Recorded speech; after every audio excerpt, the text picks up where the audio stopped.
বন্ধুরা, আজ আমি পটলের দরমা বানাবো। সম্পূর্ণ ভিডিওটা দেখার অনুরোধ রইল। নিয়েছি আমাদের লোকাল দেশি পটল আর মুসুরির ডাল। মুসুরির ডালটা প্রথমে সেদ্ধ করে নিতে হবে। যে বাটির মাপের আপনি ডাল দেবেন সেই বাটিরই 1.5 বাটি জল দিয়ে সেদ্ধ করতে হবে। সেদ্ধ বসিয়ে দিলাম। এবার পটলটা কিভাবে কেটেছি দেখুন। একটু একটু ছোকলা রেখে পটলটাকে এভাবে কেটে নিতে হবে। এবার বীজটা বার করার জন্য মাথাটা কিছুটা কেটে দিতে হবে। তারপরে চামচের পেছনের অংশটা দিয়ে এভাবে বীজটাকে বার করে নিতে হবে। বীজটা কিন্তু ফেললে হবে না, বীজটা কাজে লাগবে। ভেতরটা দেখুন পুরো বীজ বেরিয়ে গেছে। এভাবে বীজগুলো সব বার করে নিলাম। এবার ডালটাও সেদ্ধ হয়ে গেছে, এবার নামিয়ে নিলাম। এদিকে কড়াইয়ে সর্ষের তেল দিয়ে দিলাম। দিয়ে দিচ্ছি কাঁচা লঙ্কা কুচি, আপনারা যেমন ঝাল খাবেন সেরকম লঙ্কা কুচি দেবেন। আর 2টো মিডিয়াম সাইজের পেঁয়াজ কুচি। সামান্য একটু নুন দিয়ে পেঁয়াজটাকে একটু হালকা ব্রাউন কালারে ভেজে নিতে হবে। তারপরে পটলের বীজগুলোকে দিয়ে এটাকেও ভালোভাবে ভেজে নিতে হবে। একটু ঢেকে ঢেকে ভেজে নিচ্ছি দেখুন। দিয়ে একটু ভালো করে ভেজে নেওয়ার পরে এরপরে দিয়ে দেবো 3 থেকে 4 কোয়া রসুন কুচি আর সামান্য একটু হলুদ দিয়ে ভালো করে নাড়াচাড়া করে সামান্য একটু জল দিয়ে এটাকে মিডিয়াম আঁচে ভেজে নেব ভালোভাবে। ভালোভাবে ভাজা হয়ে যাওয়ার পরে যে মুসুরির ডালটা আমি সেদ্ধ করেছিলাম সেই ডালটা এখন দিয়ে দিচ্ছি।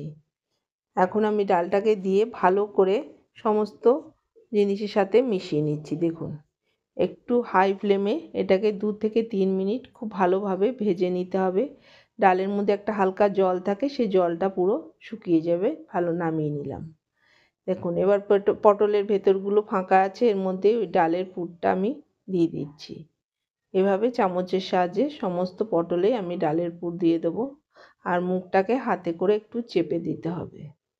এভাবে আমি রেডি করে নিলাম দেখুন সমস্ত পটলগুলোকে।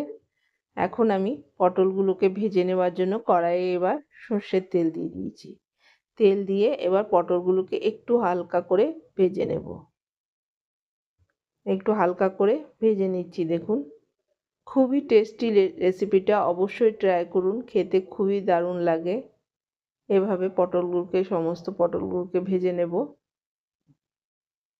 এরপরে ওই কড়াই ওই তেলের মধ্যে আর তেল দেব না, তেজপাতা, গোটা জিরে ও গোটা গরম মশলা ফোড়ন দিয়ে দিলাম। দিয়ে দিচ্ছি আদা ও কাঁচা লঙ্কা বাটা।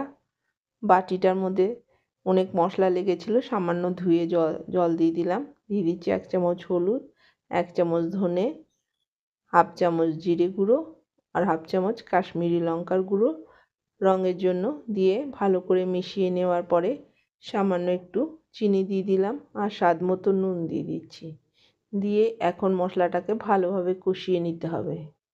অল্প অল্প একটু জল লাগলে জল দিয়ে দিয়ে কষিয়ে নেবেন। আমি একটু খুব কম তেলে রান্নাটা করছি, যেহেতু বাইরে প্রচুর গরম তাই জন্য তেল খুবই কম দিয়েছি।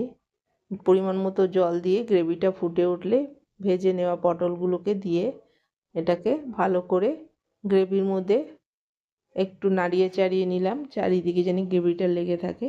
দিয়ে 2 মিনিটের জন্য ঢেকে দিচ্ছি। 2 মিনিট পরে ঢাকনা খুলে আবার পটলগুলোকে একটু উল্টে পাল্টে দিয়ে আরও 1-2 মিনিট রেখে দিলেই রেডি হয়ে যাবে পটলের দরমা।